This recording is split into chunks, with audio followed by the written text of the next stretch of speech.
దేవునికి స్తోత్రం. ప్రియమైన సహోదర సహోదరులకు శుభాభివందనములు. ఈరోజు దేని వాగ్దానము సామెతలు 24 అధ్యాయము 16 వచనం.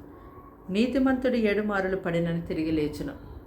చూడండి, ఎవరైతే తమ పాపములను యేసు రక్తములో కడుగుకొని నీతిమంతులుగా చేయబడతారో వారందరికీ దేవుని యొక్క మహాకృప ఎల్లప్పుడూ తోడుగా ఉండి వారిని నడిపిస్తుంది.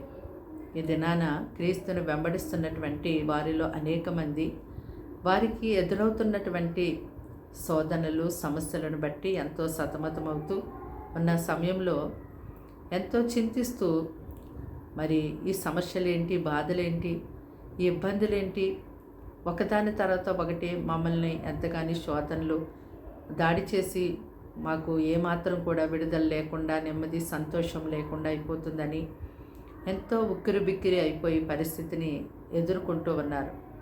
అయితే దేవుడు అంటున్నాడు, నీతిమంతులు 7 మారులు పడినా తిరిగి లేస్తారు అని. అంతేకాదు, నీతిమంతులకు కలుగు ఆపదలు అనేకములు, వాటన్నిటిలో నుండి యెహోవాయే వానిని విడిపించునని.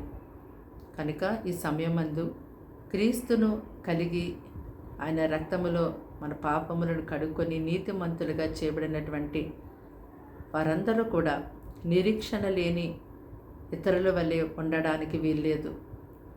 శ్రమలు వచ్చినప్పుడు కృంగిపోకుండా మనము ప్రార్థన చేసినప్పుడు తప్పకుండా దేవుడు ఆ శ్రమల నుంచి ఎంతో గొప్పగా విడిపిస్తారు. శ్రమల వలన, బాధల వలన మనకి ఆయన విధేయత నేర్పిస్తారు. అందుకే దావీదు మహారాజు అన్నాడు, మరి శ్రమ నొంది ఉండుట నాకు మేలయ్యింది అన్నాడు. అయితే మీ జీవితంలో మీరు ఎదుర్కొంటున్నటువంటి ఆ ప్రతికూల పరిస్థితుల్లో మీరు కలవరపడకుండా, చింతించకుండా, అటు ఇటు పరుగులెత్తకుండా, దేవునికి దూరం కాకుండా కన్నీరు కార్చి మీరు ప్రతిరోజు మీ సమస్యల గురించి దేవునికి ప్రార్థన చేయండి. దేవుని యొక్క వాక్యంలో దేవుడు సెలవిచ్చారు కదా, మీలో ఎవరికైనా శ్రమ సంభవించినా వాడు ప్రార్థన చేయవలనని. కాబట్టి శ్రమ కలిగినప్పుడు ప్రార్థన చేయండి.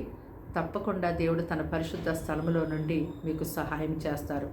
మీకున్నటువంటి ఆ ప్రతికూల పరిస్థితులన్నిటినీ మీకు అనుకూలంగా మార్చి ఎంతో సమాధానపరిచి ఎంతో నెమ్మదిని కలుగ చేస్తారు.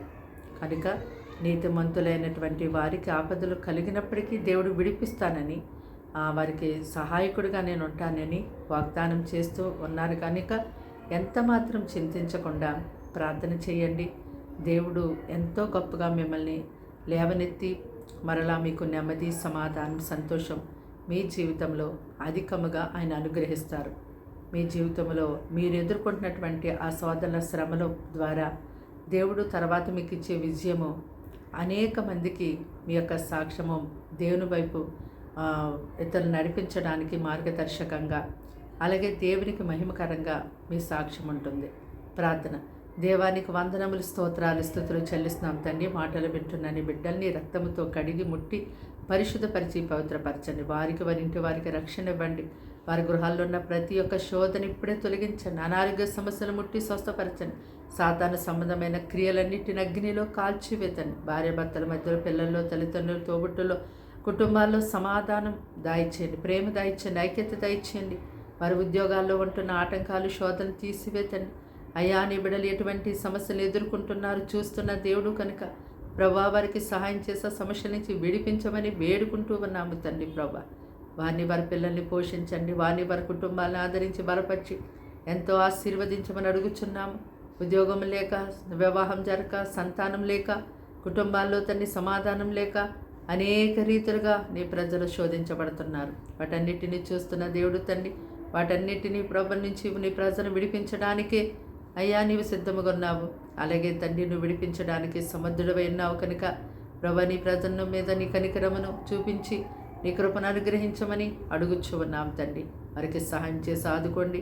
ఈ దినమంతా వారిని పోషించి, నడిపించి, కాపాడి అయ్యా అన్ని విషయాల్లో మీరు తోడుకోండి, సహాయం చేయమని యేసు అతి శ్రేష్టమైన నామములో ప్రార్థన సమర్పించడి వేడుకుంటున్నాం ప్రియ పరలోక తండ్రి. ఆమేన్, ఆమేన్.